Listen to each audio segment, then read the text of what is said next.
తిరుపతిలో జరిగిన దుర్ఘటనలో మరణించిన వారందరికీ ప్రగాఢ సానుభూతి, తొక్కిసలాట అంశం విచారణ తర్వాత స్పందిస్తాము. ప్రధానమంత్రి నరేంద్ర మోదీ 2,08,000 కోట్ల రూపాయల పెట్టుబడులు రాష్ట్రానికి మంజూరు చేశారు.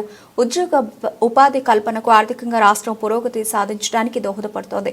భవిష్యత్తులో సైతం రాష్ట్ర అభివృద్ధి, పురోగతికి, ప్రజల సంక్షేమానికి కేంద్రం చేయూతనిస్తుంది అన్న భరోసా ప్రధానమంత్రి నరేంద్ర మోదీ ఇచ్చారు. ముఖ్యమంత్రి చంద్రబాబు, ఉప ముఖ్యమంత్రి పవన్ కేంద్రం నుండి పెద్ద మొత్తంలో నిధులు మంజూరు కావడానికి కృషి చేశారు. కేంద్ర పథకాలు, ప్రాజెక్టులు పురోగతి ఏ విధంగా సాగుతోంది అని సమీక్ష రావడానికి మూల కారణం గత 5 సంవత్సరాల్లో ఎటువంటి ఇబ్బందికర పరిస్థితులు ఎదుర్కొన్నాం, వాటిని అధిగమించి ముందుకు ఎలా వెళ్లాలి అని ప్రభుత్వం దృష్టికి తీసుకురావడానికి, భవిష్యత్తులో మెరుగ్గా పథకాలు, ప్రాజెక్టులు అమలయ్యే విధంగా సలహాలు, సూచనలు ఇవ్వడానికి ఈ సమీక్ష.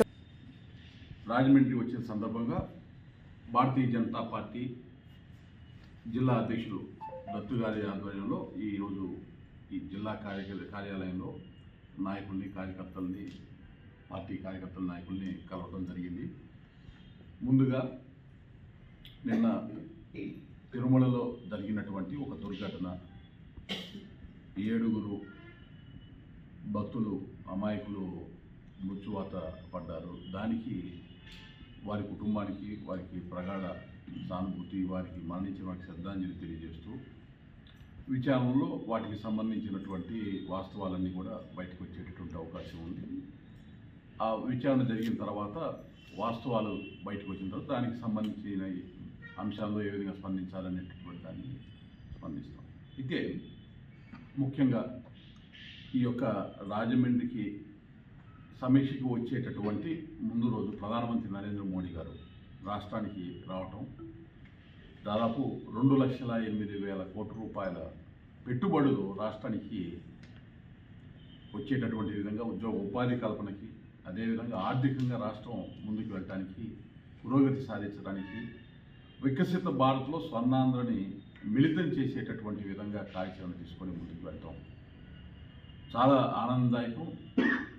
భవిష్యత్తులో కూడా అనేక అంశాలతోటి రాష్ట్ర అభివృద్ధి, పురోగతికి, రాష్ట్ర ప్రజల సంక్షేమానికి కేంద్ర ప్రభుత్వం చేయూతనిస్తుంది అనేటటువంటి భరోసాని ప్రధానమంత్రి నరేంద్ర మోడీ గారు ఇచ్చారు.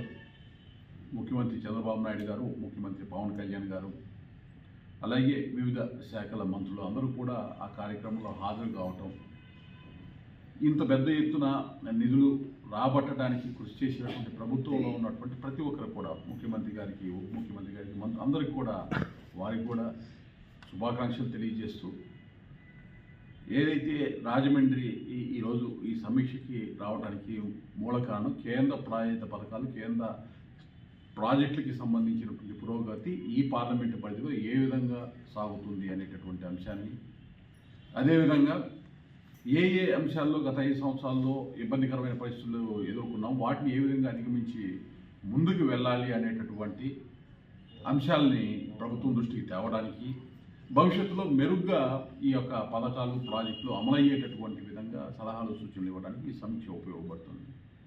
అలాగే పార్టీకి సంబంధించి ఇక్కడికి విచ్చేసిన తరుణంలో పార్టీ కార్యకర్తలు, నాయకులు, వారికి సంబంధించినటువంటి ఏ విధంగా ఈ ప్రభుత్వంలో భారతీయ జనతా పార్టీ కార్యకర్తల, నాయకులు, తెలుగుదేశం పార్టీ, జనసేనతో సమన్వయంతో ముందుకెళ్తే కూటమి ఏదైతే ఉందో ఒక సమిష్టిగా ముందుకు వెళ్ళేటటువంటి విధానం ఏదైతే ఉందో ఆ అంశాలకి సంబంధించినటువంటి ఏ విధంగా ప్రోగ్రెసివ్గా ముందుకు వెళ్ళాలనేటువంటి అంశాలు, ఇట్లాంటి అంశాలన్నీ కూడా కార్యకర్తల, నాయకులతో మాట్లాడుకోవటం జరిగింది. చాలా సంతోషం. ఏదైతే కేంద్ర ప్రభుత్వం ఇప్పటికే మీ అందరికీ తెలుసు 100 కోట్ల రూపాయల వరకు పుష్కరాలకి సంబంధించి మౌలిక సదుపాయాల కల్పనకి 2027లో రాబోయే పుష్కరాలకి కేటాయింపులు పురంధేశ్వరి గారు, ఎంపీ గారు ఇక్కడికి తీసుకురావడం జరిగింది. అలాగే పేపర్ మిల్కి సంబంధించి ఆంధ్ర పేపర్ మిల్ గొడవ జరుగుతూ ఉన్నటువంటి పరిస్థితులు, దానికి సంబంధించిన అంశం ముఖ్యమంత్రి గారి దృష్టికి తీసుకురావటం, ఆ అంశాల మీద స్పందించడం జరిగింది.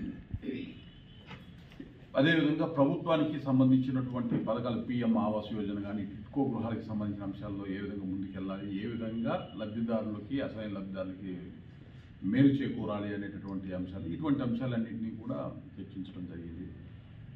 చాలా చక్కగా కార్యకర్తలు, నాయకులు చాలా తక్కువ సమయంలో ఇక్కడికి వస్తున్న విషయాన్ని తెలియజేసినా కానీ ఇంతమంది రావటం, ఇక్కడ పాల్గొనటం చాలా మా పార్టీ కార్యాలయంలో ఉన్న జిల్లా అధ్యక్షుడు దత్తు గారికి నేను ధన్యవాదాలు తెలియజేస్తూ ఉన్నాను. అదేవిధంగా సమీక్ష అనంతరం పూర్తి వివరాలు ఏదైతే ప్రభుత్వానికి సంబంధించి రాజమండ్రి పార్లమెంటు పరిధిలో జరుగుతున్నటువంటి కార్యక్రమాన్ని పూర్తి స్థాయిలో వివరిస్తాం. మా యొక్క సమావేశాన్ని కవర్ చేయడానికి ఇచ్చేసిన ప్రింట్ అండ్ ఎలక్ట్రానిక్ మీడియా మిత్రులందరికీ కూడా ధన్యవాదాలు, కృతజ్ఞతలు తెలియజేస్తాం.